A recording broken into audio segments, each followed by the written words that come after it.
Good evening, and Gumbamalgan, Gumanananigiadu, which is good evening. It's good to see you. And in Barragum, which is the traditional language of the community that I grew up on the Darling Downs. And good evening, everyone. It's fantastic to see so many people here on a Friday evening and full of chatter and excited to be here.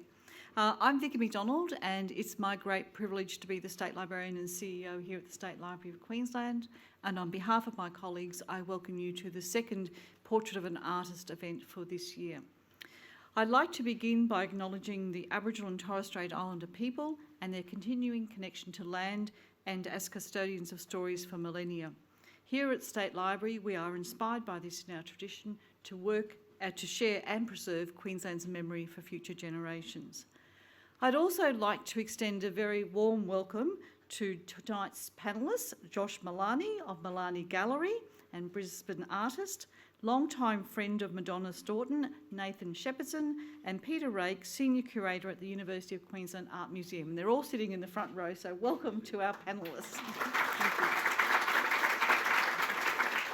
I'd also like to extend a very warm welcome to James Sourris and Marika Sourris in our back row, coming to the back row, who are long-term and generous supporters of State Library. So thank you for joining us this evening. Tonight we reflect on the life and work of acclaimed Queensland artist and James C Sourris collection interviewee Madonna Staunton. Madonna was born in Murwillumbah in 1938, but we think of her as a Queenslander as she made Brisbane her home for her entire career. Although she began her practice as a painter, Madonna abandoned painting in the mid-1970s in favour of an exploration of collage and assemblage that lasted for the next 40 years. Interestingly, she did not return to painting until very late in her career. She was a prolific and popular artist with 30 solo exhibitions in her lifetime and a contributor to many more group exhibitions, including the third Biennale in Sydney. Madonna's long career meant she was also the subject of 3 major survey exhibitions at the Queensland University of Technology in 1994, the Institute of Modern Art in 2003, and the Queensland Art Gallery in 2015.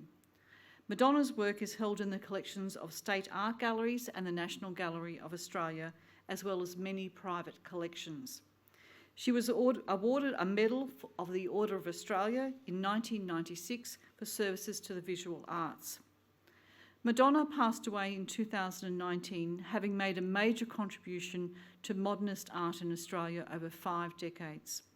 State Library was extremely fortunate to receive her archive, which is an extensive collection of personal material that documents the inner life of the significant Queensland artist.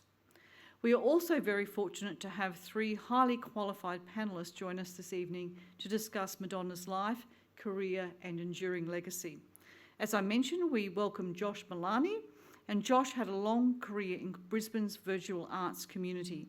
A lawyer by training, Josh's interest in contemporary art saw him enter into partnership with respected Brisbane art dealer Peter Bellis in 2003.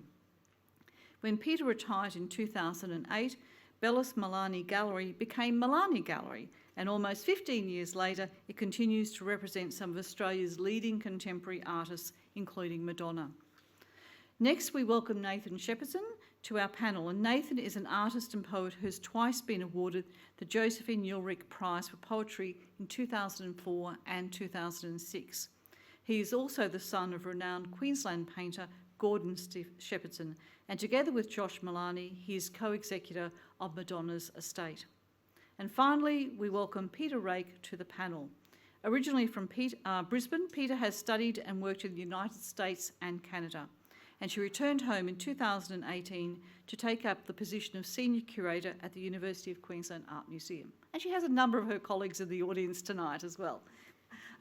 Peta's experience with contemporary art, in particular her work with artist books and the Fluxus movement, means that she is well positioned to join the discussion about Madonna Staunton's life and art practice. And it's terrific to welcome the 3 of you here this evening, so thank you for joining us. I encourage everyone to participate in the conversation tonight by sending your questions via Slido. So we've got the QR code there on the screen, and if you just use your camera to click on the QR code, it'll take you through and you can submit your questions, and I'm sure we'll do our best to get to as many questions as we can.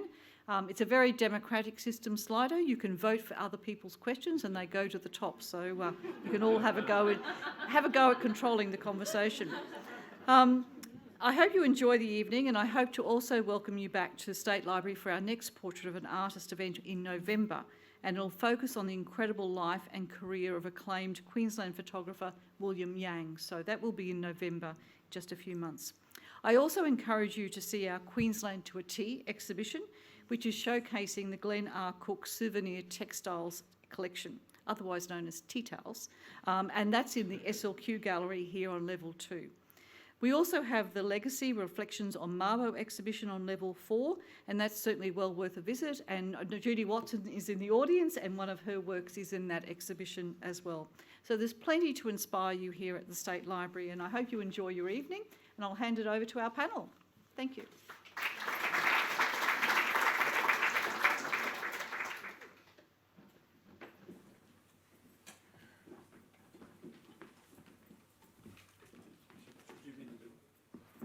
I was instructed. I do what I'm told. Well, thank you for that warm welcome, Vicky. And on behalf of Peter, Nathan and I'd like to welcome everyone here. I'd also like to pay my respects to the traditional owners and of this land upon which we gather, and to acknowledge that sovereignty was never ceded. So we're here to discuss one of my favourite people ever, actually. I thought we'd just kick off by reading a poem. Can everyone hear me, by the way? Yeah. Good. I longed for a European childhood. This pen was a gift from the blind, so I might compensate for my inequalities. I thieved several fraudulent handbags. The migraines in my head were all in foreign languages. I thought it would be a nice way to start to just puncture the air with some of Madonna's beautiful words and her kind of bewitching mind, and the way that she could turn words into elastic and make them wrap around almost any concept. But we'll be circling back to poetry a little bit. Before we do, I'd also like to acknowledge a few of the people in the room here. Obviously, James and C Sourris. It's lovely to see you here tonight. But there are a few other people here who could equally have sat on this panel, including Bob Lingard and Michelle Helmrich. So if we get anything wrong, don't hesitate to correct us. So for those of you who don't know, Nathan and I were Madonna's carers in the last years of her life, and both of us have known her for a very, very long time. I first met Madonna as a young boy. She was a friend of my mother's, and so she was a constant presence in my life. And I just assumed for some reason that she was a nun from a very young age. And then I later discovered she was a contemporary artist and that there's not much difference, really. During those final years of her life, it was a privilege really to care for Donna, I'd say. She was a resident at an aged care facility called Casa de More in Coorparoo, and I don't think they'd ever had an artist in their care before. She was such an autonomous spirit. She didn't really like being told when to bathe or when to eat or what to do. She didn't like having her art making interrupted. And in fact, she found the orderlies to be a little bit imposing, particularly if they interrupted her art making. And on a few occasions, I heard her refer to them as fascists.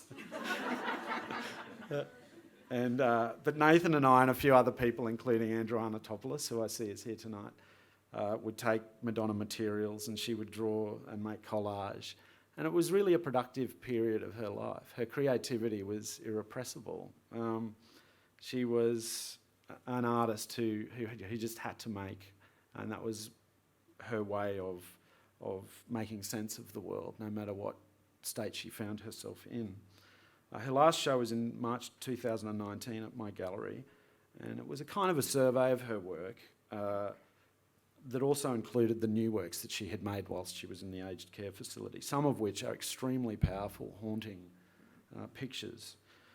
Donna and I had a great catch-up the night before the show opened, and I picked up the last works to be included in the show. And I asked her, Donna, we'd finished our conversation. I said, before I go, is there anything else you want to mention? And she said, yes, there is one thing, darling. And she looked around to see that none of the orderlies or nurses were listening in, and she said, darling, this is the worst residency I've ever done in my life.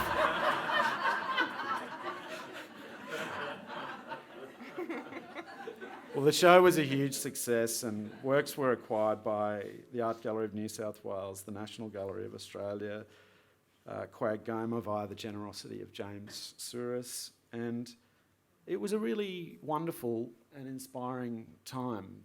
She got to hang out at the show. I remember Nathan brought her in, and Peter was a repeated visitor to the show. And one of the things I noticed during that show is how many young people were engaging with her work and how enthusiastic they were about her work. And particularly a group of young curators, or a generation of curators, that I didn't necessarily expect to connect so deeply with the work. And Annika Jaspers at the Art Gallery of New South Wales, or as she then was, Elspeth Pitt at the National Gallery of Australia, and of course Peter, your engagement and support of her at that time was fantastic. So I want to circle back to that in a little bit to talk about that. But before we do, Nathan, I wanted you to invite us on a tour of Madonna's house, because probably more than any other artist I can think of, Madonna lived in her art. She lived in a kind of Mertz-style environment. And of course, it's no secret that she was an admirer of Schwitter's. But can you take us through there? Well, it was a fantastic house. It's such a privilege to be in it, you know, like for anybody who did have that sort of luck, or a bit of chance. It was kind of almost a cubisty entrance. Oh, sorry. Yeah, like I guess it became a bit of a problem later in life, but you'd sort of have a very uneven path to the front door. Sort of a Matisse blue cane chair near the front fence, overgrown vines. There was, we were just talking before we started, this little garden bed with philosophers' names stuck in it. It's fantastic. And that was just the outside, you know.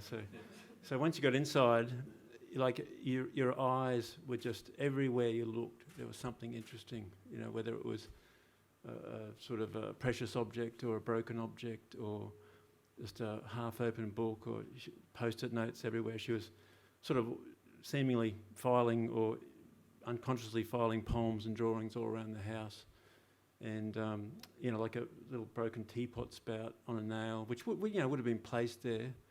And one of the best rooms was the toilet and shower, because she had probably, I'd say, hundreds of Ray Hughes invitations from the 70s.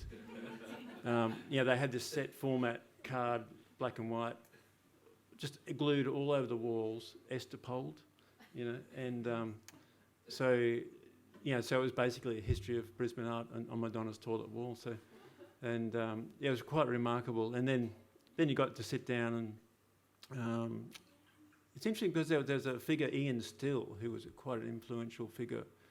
He was sort of an antique dealer, I suppose, but people like Madonna, Sam Fulbrook, Leonard Brown, like a lot of people talk about Ian Still. And she had this wonderful sort of glass dome full of birds, coral, shells. I mean, it was just, I could fill up the whole space just talking about that, but it was quite remarkable. And then she had a studio through sort of cane curtains at the back, like a Persian coffee table and a stand. Like, it was just, 4 big Robert McPherson strike drawings, sort of irrationally placed on the wall, but it was really, really extraordinary place. And the Mertz idea it's just exactly what it was at the house. You were basically inside a piece of art, teeming with books as well, Yes. and usually a cat perched somewhere inconvenient at any moment. I don't want to usurp your role, Josh, but I'm curious. When we were talking earlier today, you were saying that like everywhere throughout the house there was little poems hidden. Yeah. And can you talk a bit more about that? Well, I mean, sadly, when we had to clean up the house when she moved to the nursing home, and there were about 5 of us sort of madly doing things, but it was sort of, you're caught in between two modes because you wanted to stop and look at things, of course, but you didn't have time. But, you know, some of Josh's staff were there as well, and we just you'd hear this ring out, found another poem, found another drawing, and this would sort of ring out through the house, and then you sort of, obviously, we're thinking, well, let's put all this stuff together, but then you think, well, what are we're probably missing stuff, and then it was just extraordinary, and I guess no one's really got to the bottom of it. I guess it's sort of boxed up somewhere, but We're still archiving it. there's still a lot of It's work quite to a big do. job. Yeah. But we're cataloguing everything. But the poetry, that was amazing because you've been putting together a book of her poetry. Yeah. And so suddenly, Nathan's book has doubled in size as we were cleaning up the house because Yeah. we kept finding poems everywhere, Yeah. hidden under chairs, stuck between cushions and books. And it was a wonderful We thought about pulling up the experience. floorboards, but we didn't have time. So, So I want to just mention a visit that I had at her house with a curator by the name of Natasha Ginwala, and this follows on from this idea of younger curators engaging with her work and connecting. So Natasha is someone I'd come into contact with after working on Documenta 14, and she was visiting Australia, I think it was to see the APT, but also to do some research. And she said, show me your, some artists you're excited about. And I said, you want young artists? Because, normally, often the curators want to know who the next person is. And she said, no, show me your oldest artist. I went, okay. So I rang Madonna up and we went out. And Donna said, put the teapot on. And then she rang me back and said, actually, darling, it's a bit hot. Can you pick up a bottle of rosé? So I turned up with a bottle of rosé, and Natasha, Madonna and I sat there. And I just listened to these two brilliant women talk. And they connected like they were old soulmates. They were talking about Buddhism and Eastern philosophy. They were talking about literature. Natasha had grown up in India, so she understood the idea of regional modernity. So the way that these modernist languages can get incorporated into new contexts and become something quite new. In a way, that's the beginning of contemporary art in some ways, or at least a moment of important cultural transition. By the end of the meeting, Natasha, who was like a third of Donna's age, said, I'm curating the Contour Biennale in Belgium. I'd like you to be in the show. And Madonna said, yes, dear, that sounds very nice. And I said, in her understated way. And so Madonna and I then discussed this idea of going to Belgium together, which unfortunately didn't happen, but she was in the show. And it was interesting to me that her work seems to be able to bridge very, very profoundly this generational divide, but also this was all happening at the same moment where the interest from a younger generation started to percolate, and you've been part of that, Peter. And I'd like to just ask you, what was it, or what is it about Madonna's work that connected with you? Well, firstly, thanks for including me in the younger generation. I appreciate that, Josh. You're younger than me. You're really, younger than me. Really so. feeling that tonight. Thank you. It's an interesting one because when I first got to UQ Art Museum, I had Michelle as my mentor and boss at the time, and I'd originally been, I suppose, introduced to Madonna's work when I was a young student at QT, funnily enough, actually through fashion, though, through Kathleen Horton and Susie Vaughan. They were really talking about her collage works in relation to, there's a few that I think we've got on the slide, but the ones in which she uses a lot of kind of clothing as detritus, I suppose sensibly we were kind of taught that in as young kind of fashion students. And then I kind of returned back, and then, I have the great privilege of caring for, almost 60 of Madonna's works in the collection. And that last exhibition in 2019, which I think was really aptly positioned downstairs in the car park spaces, I think really kind of also changed the conversation around the work as well.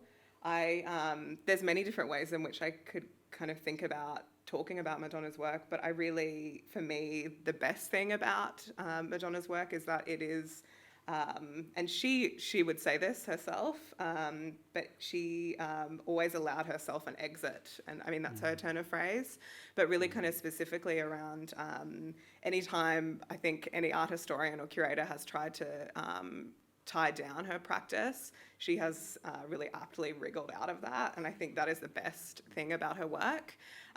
Michelle has, written extensively about her work. I don't know if Peta Rake is in the audience at all, but Peta, in the last exhibition catalogue, Out of a Clear Blue Sky, that exhibition, he builds up every paragraph to say, Madonna's a part of this movement and this, and then kind of breaks it down in the last sentences. And I think that is the perfect way to frame her work. And I also think that's why there has been kind of continued interest, because I think that we are able to contextualise her work in different ways and renewed ways, which I can talk about more, but I think that there's an openness, which she really talks about that. I think the interview that she did with you, Bob, she talks about kind of the futile nature of framing her work, which I think is excellent.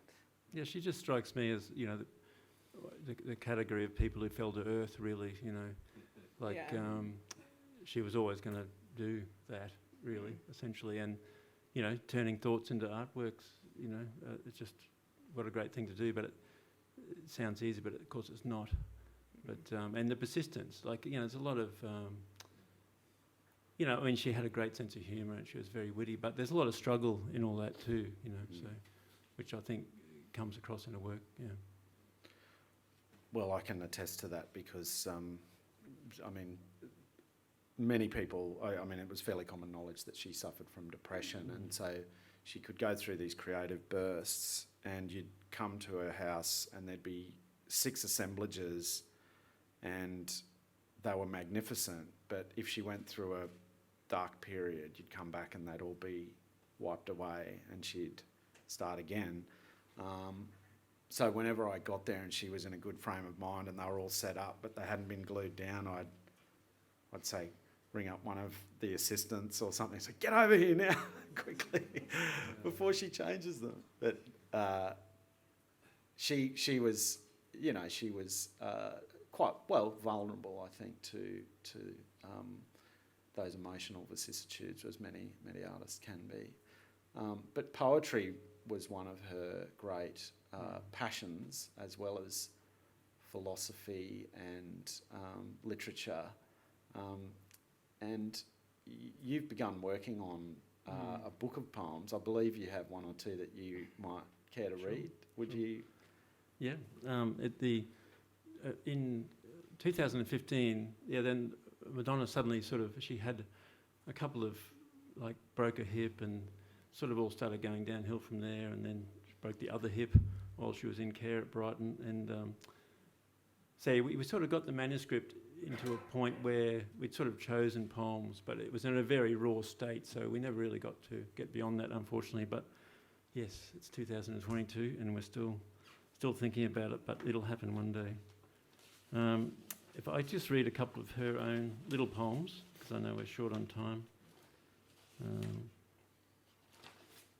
This is a sort of great example of her wit, and I must say she was a big cat lover.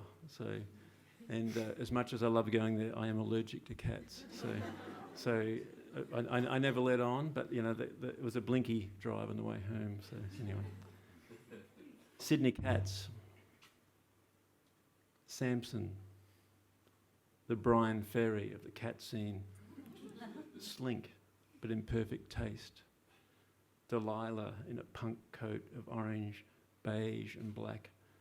Love licks her mate's drape of grey English flannel. This one's just really taken from her notes, really, like yet to be properly archived, but I think it's late 80s probably. Who wants to live like a postage stamp, shuffling the globe, stuck on you? Pull the string and make the house of cards dance. The teapot I bought for its adolescent complexion pours a good morning headline like a typewriter full of kitten paws. She mourned the absence of church bells. And just a little one of hers, again, probably around the same time.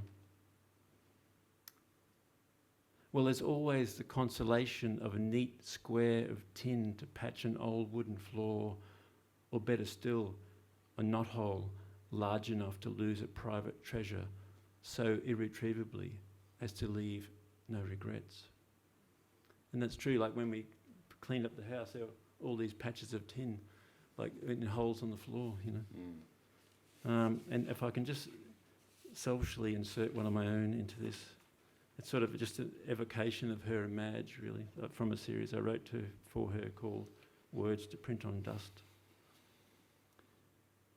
Two poets in one house hold pins between their lips as they adjust the hem on silence.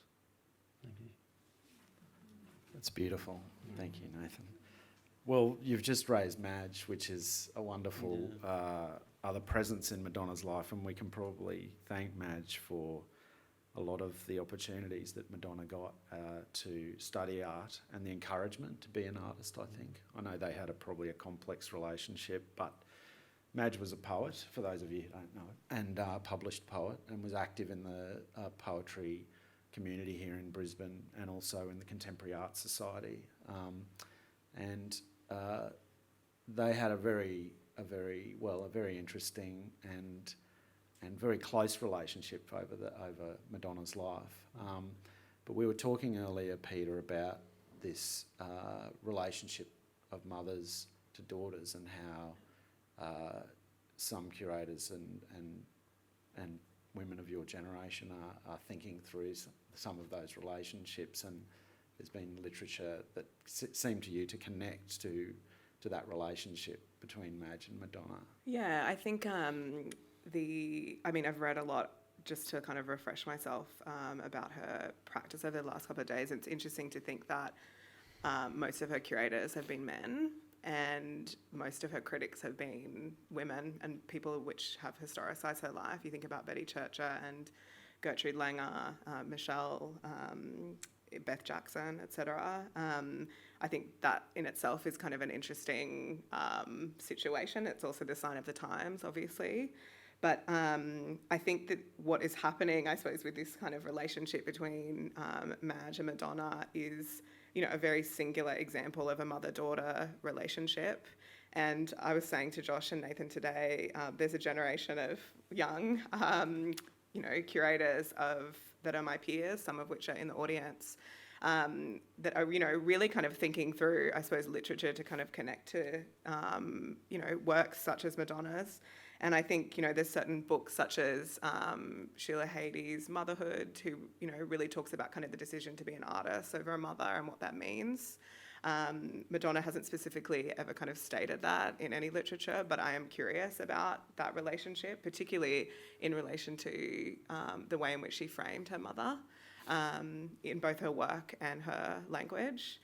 And, several kind of other examples that I think are, open up to this larger conversation around poetry and practice, which we've kind of seen since like 2014, I think, particularly with kind of the resurgence. And I suppose like to say the rediscovery specifically of people like Edel Adnan, who are painters and poets, who really kind of hit the international stage again. And then we've also seen, I suppose, a huge kind of resurgence of poetry actually being poetry, and also, I suppose, the intersection between arts writing and literature being included in contemporary art in new ways. You look at kind of editors like Andrew Berardini at Moose, or Quinn Latimer and Candice Hopkins for the last Documenta catalogues that really were including not just kind of practice and kind of artistic interviews, but all of the materials that kind of go around artworks as well, and really publishing them kind of first and foremost. I don't think that was your question, but I think that there's kind of definitely this mother-daughter relationship, I think, is, very kind of singular, and I'm curious to kind of unpack that more as we kind of think through her work. There's so many kind of other examples of literature. Like, you think about like Deborah Levy's trilogy and this kind of relationship being unpacked of the mother and daughter. You think about her book Hot Milk, and these kind of like very, very turgid and also like euphoric examples of like how people are with their mothers. And I think that there is something in this relationship between the two of them. I know this is a highly biographical way of speaking about her work, but I'm quite interested in framing it in that, because I know that that is what our generation are reading and kind of thinking through alongside our curatorial work. Well, I think as we do revise her position, and and it should be said that if a new generation of curators don't tell Madonna's story and carry it forward, then her position within the contemporary culture can dissipate. That happens to many artists. So I'm really encouraged that there is a group of curators coming through that want to continue to tell her story. And as we do that, her biography, I think, will form an important part of it, because on the one hand, her work has, I think, a very interesting relationship to the history of modernism, to the history of the repression of progressive ideas within Queensland and her resistance of that. And I think her intersection with developments in contemporary art in Queensland, like the Contemporary Art Society, the development of the Institute of Modern Art, her role in a whole lot of those kind of, very key moments in the development of an art, a sort of contemporary art scene here in Brisbane have been so important. And beyond that, she's actually influenced quite a lot of other artists, both within Brisbane and, dare I say it, beyond. There's a great line that Ray Hughes used to tell me every time I'd care to listen, which was that this work here, he said, was in his stockroom, and Rosalie Gascoigne saw it before she even started doing assemblage. And, his view was that was the beginning of that language in Australian art. Madonna was never so restful as to remain adherent to a singular kind of aesthetic position. She was so kind of, I hesitate to use the word eclectic, because in a way there's an intellectual consistency to what she did. But her role, I think, as a major influence within Australian art, and certainly one of the key collage and assemblage artists of Australian art, without question, is yet to really be fully understood. I think it's interesting what you're saying, because I'm just sort of imagining her forming these ideas, and I guess she was her formative years was particularly sort of testosterone-driven period of Australian art. Everybody's this is my big painting. I get a bigger painting than that. And it and we became addicted to the idea of the genuine oil painting sort of thing. And here's Madonna tearing up bus tickets and stuff like that. So it's but that's great, because it proves there's an alternative even in your own times, and then you come. But eventually people catch up with you, of course, and this is one of the wonderful things about sitting here and being able to talk about her. So that's a fantastic point you make there, Josh. So, yeah. Oh, thank you. Can I was there for the taking. Sorry, you're going to say something. Can I mention a little bit about her relationship to curators? Sure. There, in the interview that she did with Bob, which is part of the longer version, I think, of what we're going to show, she talks, her turn of phrase is totally amazing. She specifically says this, phrase that curators on the first exposure to an artwork are pregnant with miscarriage, and I'll talk a little bit about that. But I think it's just like the most amazing way of talking about, I suppose, curatorial work. She kind of goes on to say that they lack a vocabulary and kind of approbation and joy around the way in which they approach artworks. And I just thought that was so amazing and quite true. Like this kind of like worry, curatorial worry that we might change our minds later on, particularly in the way in which we approach work. I thought that the way, she framed that was pretty incredible. But in the very same vein, just to kind of go back to kind of what I was saying just about mothers and daughters and this kind of fraught relationship, her language, often around her practice and her work, uses this, often quite a language of kind of gestation in a way. You hear her talk about things like, she talks about like fertilization and like pregnancy and miscarriage and, premature reproduction. Like this is part of her the language in which she talks about her work. And I obviously don't want to speculate at all, but I think like these turns of phrase in the way in which practice is framed, I think is a fascinating part to her work that I really don't believe has really been kind of, fleshed out, to be quite honest. And I'm curious about that as we kind of move forward with her practice. Well, I think it was her kind of procreation, her art and her poetry. And as we were discussing earlier today, it's almost consistent with classical Greek ideas of philosophical ideas of philosophy or ideas or concepts as being a type of passing on of knowledge. And her works in a way, these kind of vessels of knowledge that she carried, but also cultural markers and cultural knowledge around which so much can be understood, particularly the context and the time in which she was making her art. Well, also too, because we alluded to the struggle with her health and mental health, but of course she had very ill as a child with sort of bronchiectasis. So I think her education was down to her mother a lot. So that's a very close relationship they must have had. And I often think about what my little poem was about. Really, just that would have been great to just be there, sort of invisibly and just hear what they talked about. I think, but of course we can all wonder. So that's great. And there are diaries like this that Madge kept that were there, but which we didn't get to look through. So if anybody wants to use the archive, it's there. We did flip through a few, and there'd be a page which would say, Bob McPherson visited today, and they discussed this, and he had drank 3 cups of tea, and all that sort of level of detail. I mean, it's really, there is something interesting to delve into there. Probably more interesting than how many cups of tea he drank, I would suggest.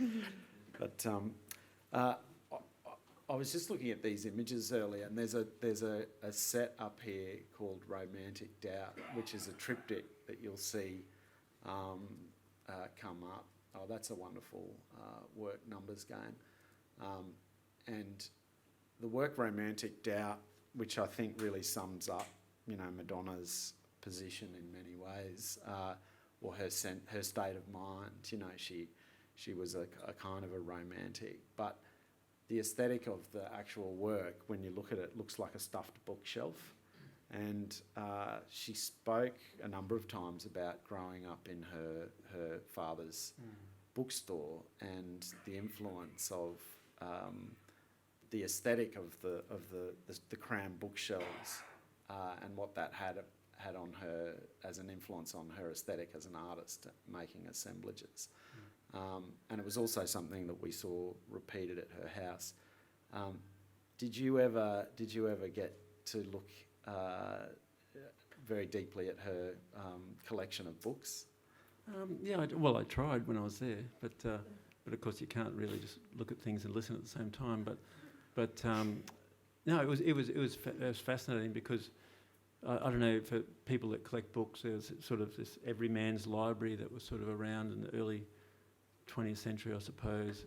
They're all classics in uniform bindings and all that sort of stuff. And she had like shelves of these, you know, ironically next to the Bob McPherson's. So, but yeah, she was really, I think she really loved classical literature as well. Like she loved constructivist and concrete poetry but so she didn't really limit herself in that way. Like I guess she was a modern artist in one sense, but the ideas, I guess, through the philosophical vein, she could go back thousands of years and back to the present in a matter of seconds. So, which is great, again. So, again, a privilege to be able to talk to her and listen to that and engage in that conversation. But the books. I mean, some of the bookshelves were just about to, that green sort of one that was near the couch or something. It really was. Every time I'd go there, it leaned a bit more. Like they were really overloaded. So there was kind of an impracticality to try and get the books out sometimes. Yeah, that's the work. Romantic doubt. Yeah, very important work. Now I've just realised I'm getting instructions via the screen here, which they're a bit like the orderlies at the.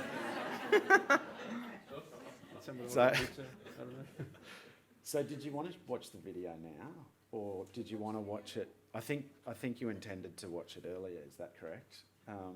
We've got a thumbs up there. A thumbs up? Mm-hmm. Okay. So and then we'll have questions. How does that sound? All right. Let's watch. Bob, you're on.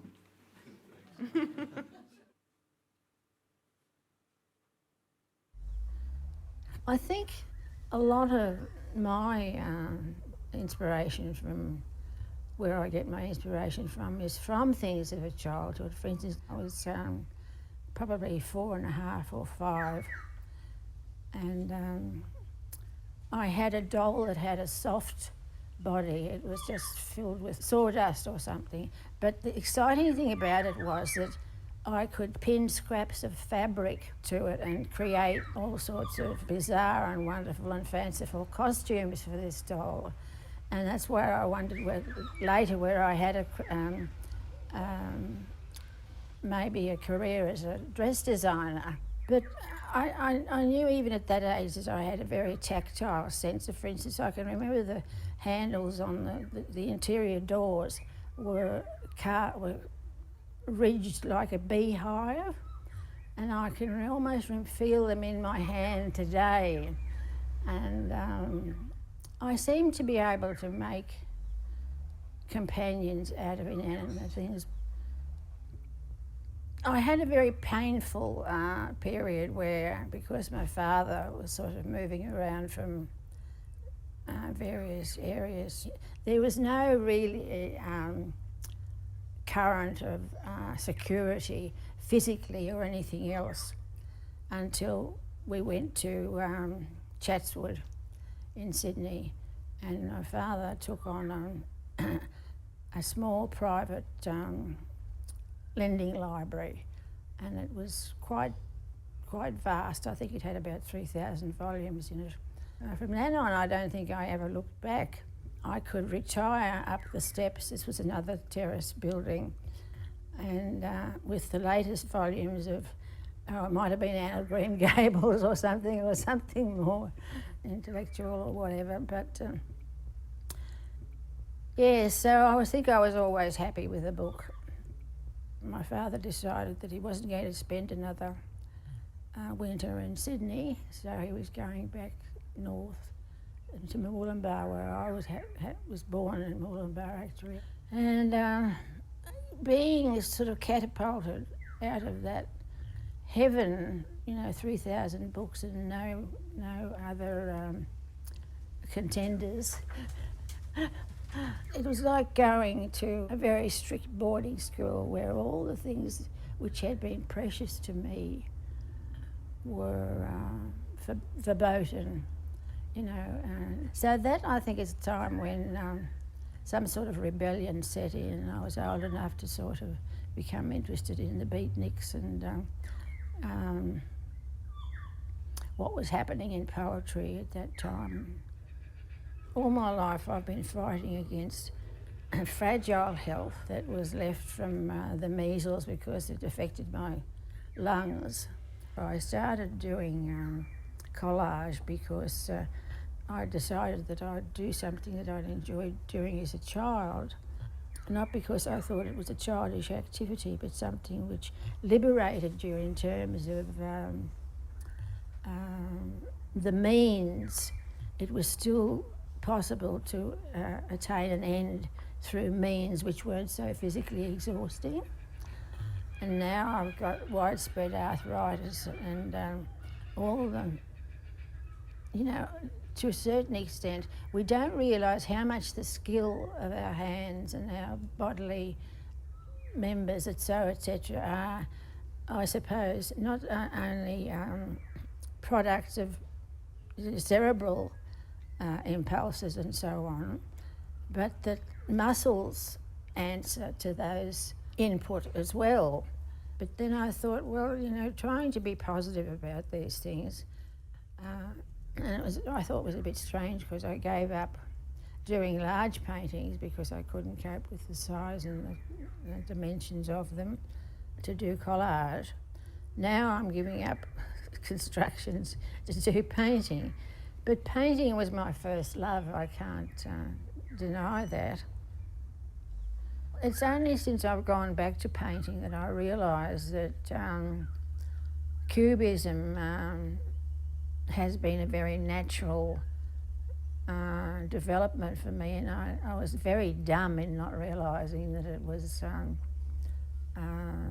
as important as it has been, because it provides that armature to the emotional. It's a horrible, destructive experience painting for me, an unstructured work. That's what I, you know, like in the big collages, were the big ones that I've done, I've had to master them, as it were, because otherwise, like, madness lies in that direction, you know, and I couldn't cope with it. I couldn't contend with it, you know. I've been told on the best psychiatric authority that I have a very rigid superego. So maybe that's what. Thank God for the superego. I think the fact that I'm probably as sane as I am has a lot to do with. But I have felt found a lot of freedom in the last couple of years, I think, you know, sort of. I've shrugged off a lot, you know. I don't feel that I have to belong to any school or ideology, or I don't think at my age of 73 I have any obligation to be anything but who I am, you know. It's been a bit of a struggle getting here, but...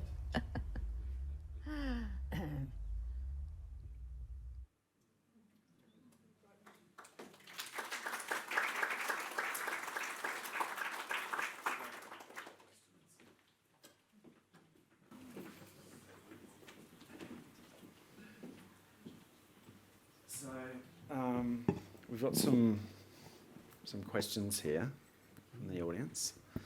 So Buzzers in 10 seconds. yeah, but it was beautiful hearing that, hearing from her. isn't it Rather, great? I remember one of her referring to, you know, moving back into painting. She said, "I've decided to stop hiding in formalism," which I thought was a nice comment. So, did she ever create artwork with her cats in them? The answer is yes. Many. Yeah, beautiful paintings actually in the late. Does UQ own any of those? Yeah, we have one that Okay. Alan Ricks gifted. Yeah. Yeah. Her last cat was called Maggie, and occasionally would collaborate with her by tearing a bit of paper or something. What happened to the contents of Madonna's house so vividly described by Nathan? Well, I can tell you, most of the contents of her house are currently in storage in Yeronga.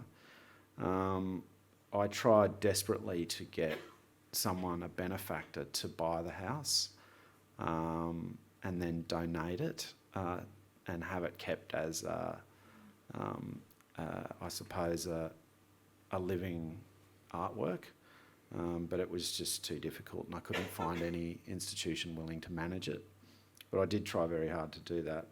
But if I can just mention something, one of the most beautiful things about Madonna was her generosity, particularly towards the community at large, and her philanthropic, sort of inherent philanthropic nature. She gifted the entirety of her estate.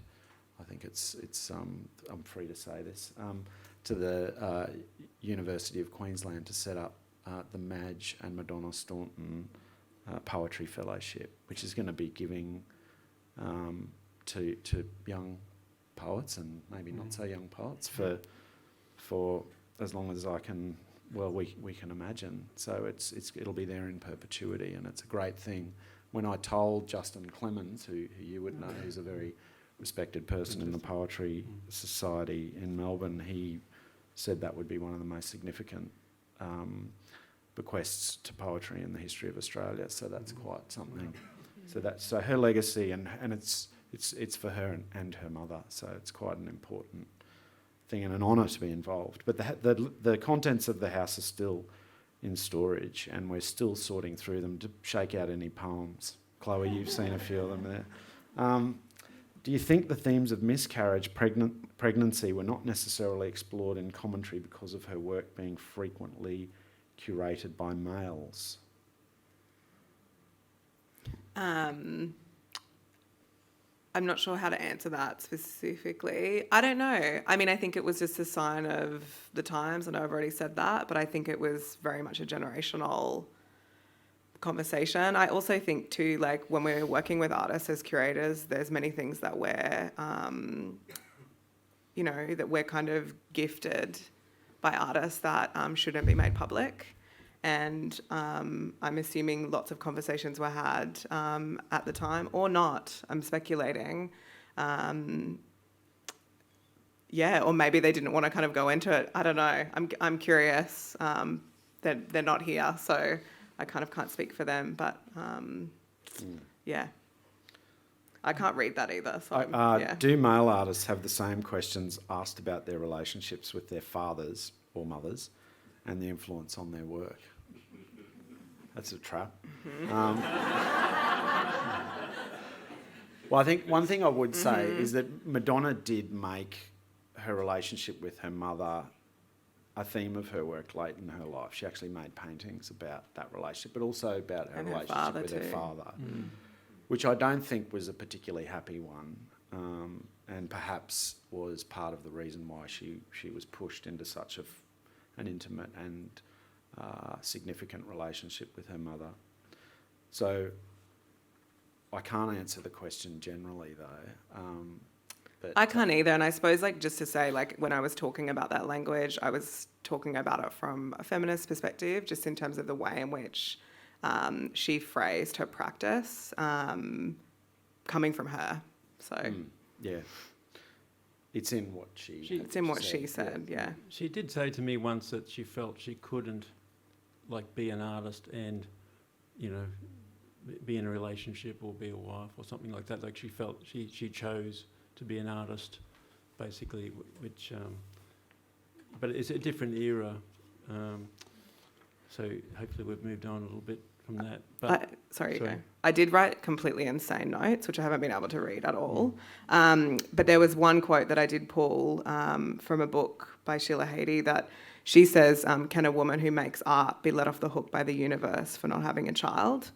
To allow a deepening to go into her life and writing into the deepest corner of self and the earth. And I think about a really recent exhibition that Madonna was in. It was a very small exhibition in Canberra about mothers. And another work that was in the exhibition was Benita Eli's work, A Mother Showing Their Daughter to the Universe. And that work is in the UQ collection as well. And I think about that relationship. And that's like a relatively new thinking through of her work by quite a young curator at ANU. Do you think Madonna was a lonely person, or that she enjoyed solitude? Do you want to answer that? Yeah, I think there was an element of loneliness myself. Mm. Yeah, I think. But, you know, probably at times she preferred it that way. I mean, there's probably others in the room that would have maybe an alternate view or could offer something to that. Jump in. Well, you did describe earlier a kind of mode of engagement that I think many of us who ever visited there would remember, which is that you'd probably sit down and have a pretty intense 2-hour conversation with her, and at a certain point she would say, well, darling, I'm getting a bit tired, and that was your cue to take your leave. But you could sit there all day listening to her talk. I mean, she was a wonderful conversationalist. I think, you know, Brisbane was probably a strange place to be an artist, probably in some of that period too. Like we were talking earlier about, I'd like to recount a little story Bob McPherson told me once, but, you know, because my father was an abattoir worker and Bob was a painter and docker and all this sort of stuff, and Bob said, oh yeah, you never blew your cover if you're an artist in those days. You know, like it's sort of, you know, which just sounds bizarre now, doesn't it? Really, you know, like it's sort of, but they're sort of wary. You know, you don't let it out just in case. You know. I'm going to fuse these two questions. Sure. Would Madonna be proud of the legacy she's left behind, and did she have a big impact on modernism in Australia? I think it's too early to say. We're still revising that. That's my job in part. But would she be proud of the legacy she's left behind? I think so. But I think she probably would have understood inherently that the legacy of an artist takes a very long time to unravel and to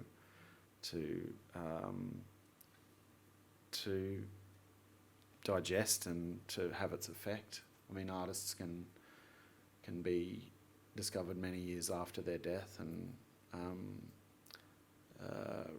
their work can become relevant in new contexts and new periods. So I'm sure that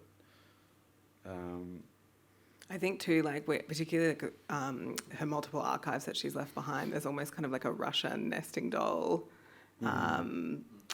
way in which to kind of think about her work. It's like it will be infinite if the interest is there, which I believe it will be.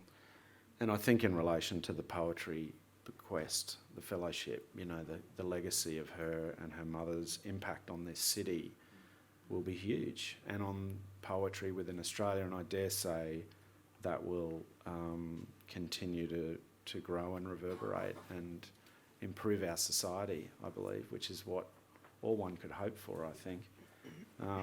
I certainly feel very, very lucky to have known her.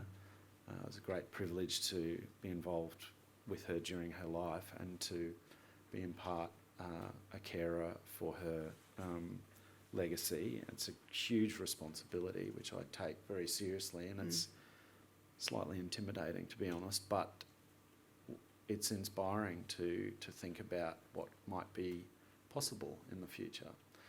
So I'm going to need the help of a few good curators, and if there's anyone else here that wants to learn more about Madonna, we can, you know, there's a lot of unknown aspects to her work and her poetry, so we're looking forward to finally publishing the book as well, I think. Just got to find the rest of the poems. Yeah. Speaking of which, I guess it's time to wrap up. Should I read a poem? Sure. This was a poem that Nathan gave to me around the time of her death, and it's probably an apt way to finish. It's a very beautiful poem in my view, which is you'll also find on the plaque of her grave.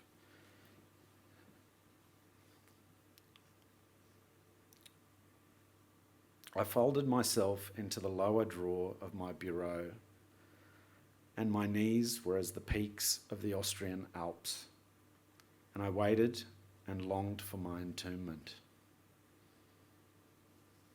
Well, thank you everyone for joining us this evening. It's been a pleasure to share the stage with you, Peter and Nathan. Thank you. And thank you everyone for your questions. Thanks, SLQ. And it's it's a great thing that the State Library's doing here, honouring these artists. So it's thank you for supporting it.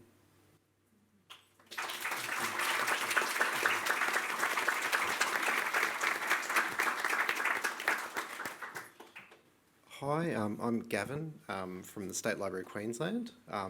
I'd just like to. This is the prize draw. This is. It feels a bit like after reading out this, like extremely moving, sort of poetry.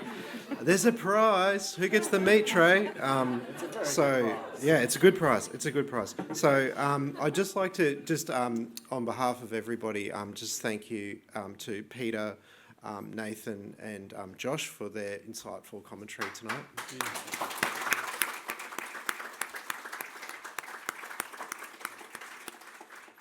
I'd also like to thank two people who make tonight possible. So James and Milani Gallery, who are sitting up the back, through their constant support of the collection and events like this, we're able to get people together and share important stories.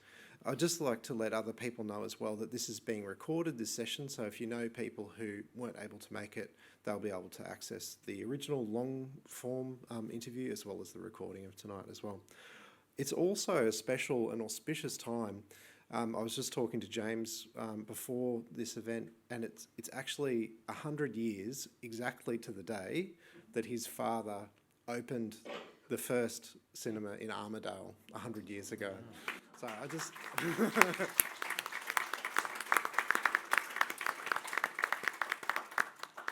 And I suppose that thought that his son, all this time later, would be, responsible for this book, Courage and Beauty, which is aligned to the current exhibition at Goma, that you can pick a copy up of this, and I encourage you to do so, but also you're able to win a copy tonight. Now, before I do the draw, because I know everyone's going to be paying attention, once I do the draw, no one's going to pay attention. The next event, as Vicky said, we're doing the William Yang Portrait of an Artist event. It'll be the 4th of November, so it'll be open through the normal channels, but check those channels and put that in your diary.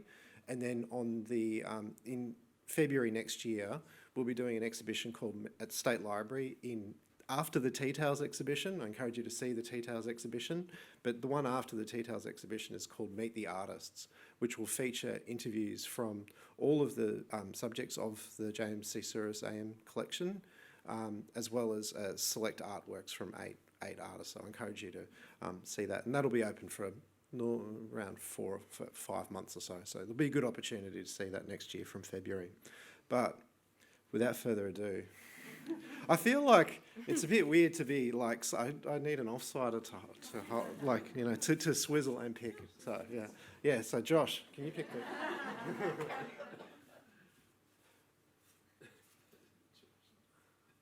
Number 37. 37.